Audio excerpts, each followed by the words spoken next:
MRF के share को खरीदने की इच्छा थी जब मार्च में ये 1 लाख रुपए के आसपास था, लेकिन इसकी कीमत तब भी अपनी जेब से बाहर थी।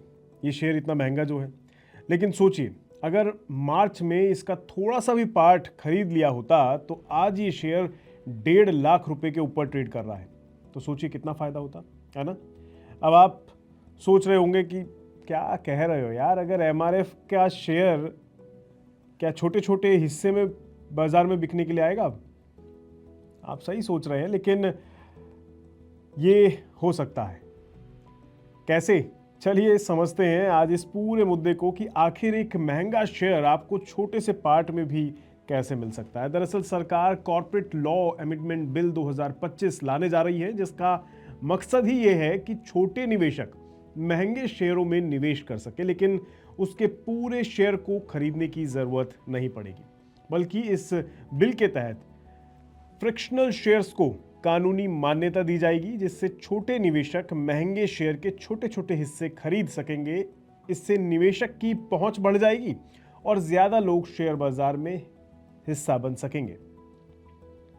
इसके अलावा कर्मचारी लाभ योजना जैसे RSU यानी रिस्ट्रिक्टेड स्टॉक यूनिट्स और SRA यानी स्टॉक एप्रिसिएशन राइट्स को स्पष्ट कानूनी मान्यता मिल जाएगी, जिससे कर्मचारियों को कंपनी की बढ़ती वैल्यू का लाभ मिलेगा, वो भी बिना कंपनी का कोई शेयर खरीदे। और कंपनियों के लिए कर्मचारी स्टॉक योजना इजी और ट्रांसपेरेंट हो जाएगी।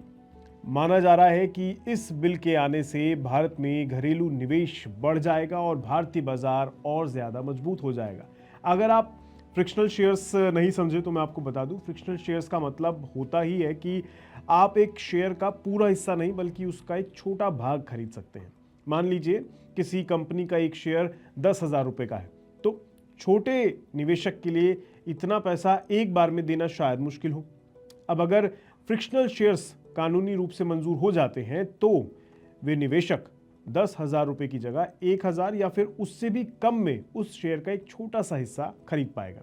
इसका मतलब ये निवेशक शेयर बाजार में कम पैसे लगाकर भी उस शेयर को खरीद के बाजार का हिस्सा बन सकेगा। खास बात यह है कि फ्रिक्शनल शेयर्स एक टोकन के रूप में होंगे, जिन्हें ट्रेडिंग में इस्तेमाल किया जा सकेगा। जैसे पूरे शेयर से ट्रेडिंग होती है, वैसे ही फ्रिक्शनल शेयर से भी इसी तरह से ट्रेडिंग होती दिखेगी। अगर निवेशक कई फ्रिक्शनल शेयर्स इकट्ठा कर लेता है तो वे इन्हें एक पूरे शेयर में बदलकर अपने डीमेट अकाउंट में उसे ले सकता है।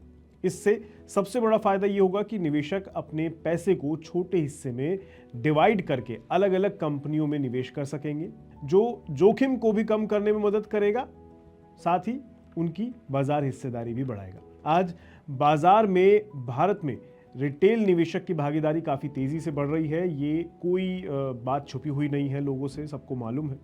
2025 के अगर आप आंकड़े देखें ना, तो उसके अनुसार भारतीय शेयर बाजार में रिटेल निवेशकों का हिस्सा बहुत बड़ा हो गया है।